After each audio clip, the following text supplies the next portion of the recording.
started. Read a Psalm a Day with Pastor Steve and Josh. Friday edition, September 16th, Psalm 140. Thanks for being back again with me this week, Josh. We are in Psalm 140 today. Friday, September 18th, my guy. What did I say? I think it's at 16th. Could be wrong. I'll check the tape. It's the 18th, yes. Just giving you a hard time, buddy. Trying to keep you mentally sharp in your old age. Now that I'm a grandpa. All right. Verse 1, I'll start. Let's just read the selected verses we want to talk about since it's a long song. Okay, that's fine. Verse 1. What's your first selected verse? Well, there you go. There we go. Read it. Go ahead. Deliver me, O Lord, from evil men. Preserve me from violent men. So that's the title of this psalm. Here it is. Deliver me, O Lord, from evil men. So this is a psalm about David wanting to be delivered and deliver others as well, not just himself, but the people that he's in charge of. And that would be a hard place to be as a king and as a leader. And we're going to talk about that later. The idea of how we are called to love our enemies and pray for those who persecute us, but at the same time, we're also called not to deny our own people group and to protect the sheep that are in our care and protect our family and all that kind of stuff. And so, especially as a king, you have that balance of leading your people in righteousness and loving those people who are lost, but also protecting your people, especially in his case, because he had foreign nations and kingdoms that were coming in and trying to kill and destroy the people he was in charge of. So that's an interesting balance that we're going to talk about. Verse 4, guard me, O Lord, from the hands of the wicked. Preserve me from violent men who have planned to trip up my feet. I always, I'm not going to get political, but I always think about the people that are in politics or that are in leadership or run a business or are in charge of a school district or a pastor of a church or whatever. People that have leadership, it's like it's a tough place to be. I wouldn't know if I was in charge of the country right now and trying to run this country and how to deal with everything that's going on in the world. I wouldn't know the right decisions to make. And then also, it's not only is there tough decisions, but then they always have violent people, wicked people, people who are planning to trip up their feet, people that are recording snippets of everything they say and twisting it to say something else. It's a tough world out there. I mean, football started up last week, and it's like, think about if you're an NFL quarterback. Literally every week of your life when you go to work, some other team and entire coaching staff has planned their whole week to like stopping you and trying to get you to fumble the ball or throw an interception. It's like your entire life as an NFL football player is opposition. But yeah, like that's true for a lot of us, whatever job we're in.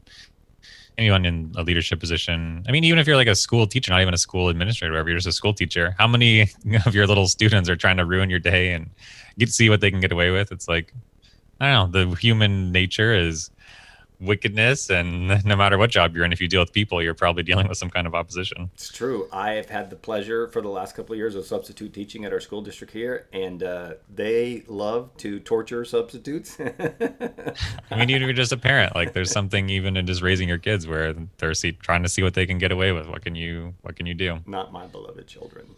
No. Speaking of my children, let's read verse 10.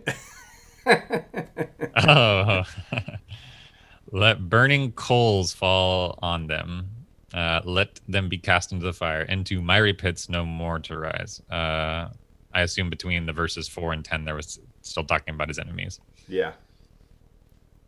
So how do we reconcile verse 10 with kind of the Jesus of the New Testament and the teachings about loving and forgiving and being gracious and turning your other cheek? And I mean, I guess, is there a difference between your personal response to enemies and your corporate response or your family response or your national response? I mean, this is in the Bible here. This is a man after God's own heart that has this kind of passion and venom towards.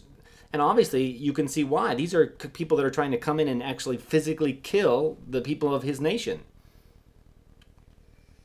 Yeah, I think there's also something to being honest with God in your prayer time. I mean, again, this is something where David's talking to God. I think you can be really honest in your time with God and tell him how you're feeling.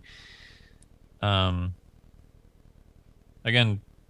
and he's also trusting God to bring justice. He's not saying, I hate these people, I want to go murder them. He's saying, God, you bring justice on these people. And I think that's an okay place to be, like where you tell God how you're feeling and you request him to bring justice. And if we jump down to like verse 12, it says, I know the Lord will maintain the cause of the afflicted and execute justice for the needy.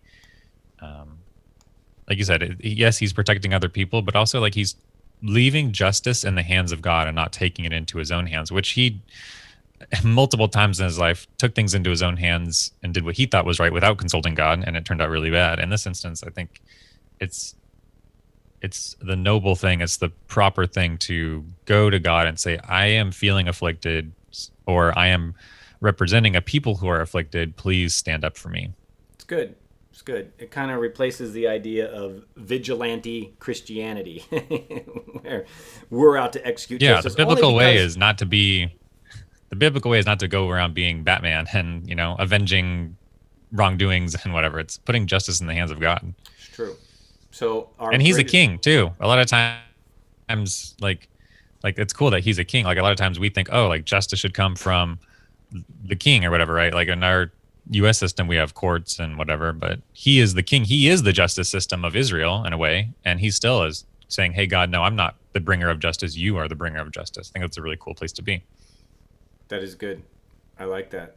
That the greatest weapon we have as believers is actually prayer, crying out to God, the sovereign God, the creator of the universe, the omnipotent one, for him to bring justice, for him to take care of the needy and the downcast and the afflicted, for him to reach out to the poor and the oppressed. And sometimes God calls us to respond, but we have to walk in obedience to him. We can't just come up and be our own Batman vigilante because our our because we're not holy completely, we're not righteous completely, and so our version of justice is always going to be warped to some degree. Twisted. Yeah, exactly. If you're gonna go execute justice for God, you better make sure that you've spent a lot of time with him and you are completely aligned to his heart, and it's not your own selfish, twisted desires. Especially Absolutely. because of the New Testament passage that says, with the measure you measure it at, it'll be measured back to you. When I get in heaven, I want the mercy line, so I'm not going to be spitting out a bunch of justice to everybody. I'm going Yeah, to leave that to God. for every one piece of justice you hand out, you better be handing out 99 pieces of mercy. It's good. It's good. And it concludes with verse 13. Surely the righteous shall give thanks to your name, the upright shall dwell in your presence. In the end, we give thanks to him and to his name. Our call is to be righteous, to be upright, so we can dwell in his presence.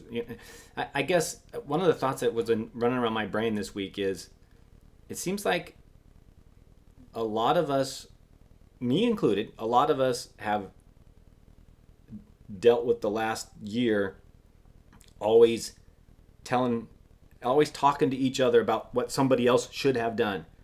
The president should have done this. The doctors should have done this. Congress should have done this. My boss should have Yeah. done this. My spouse should have done this. My pastor should have done this. And that's human nature. But the Christian nature is, he has shown thee, oh man, what is good and what the Lord requires of thee. Me, my responsibility is to worry about Steve-O, what God has called me to do. Am I walking in righteousness and humility? Am I being upright? Not so worried about fixing everybody else.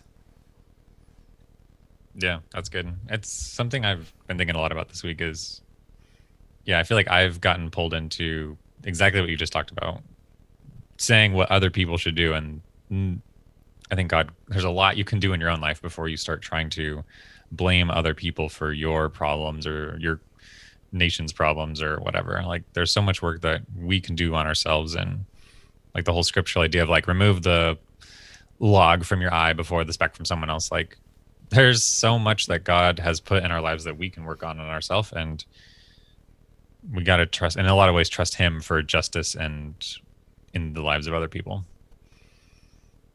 Good words. Thanks for joining me on yet another edition of Rapid. Read a Psalm a day, Psalm 140. Blessings. Will be back tomorrow with more. See you there, John. You guys don't take Saturday off. That's pretty good. No, around the clock coverage. 6 days a week and then sermon on Sunday. No rest for the wicked. See Good ya. deal. Thanks everyone. See you guys.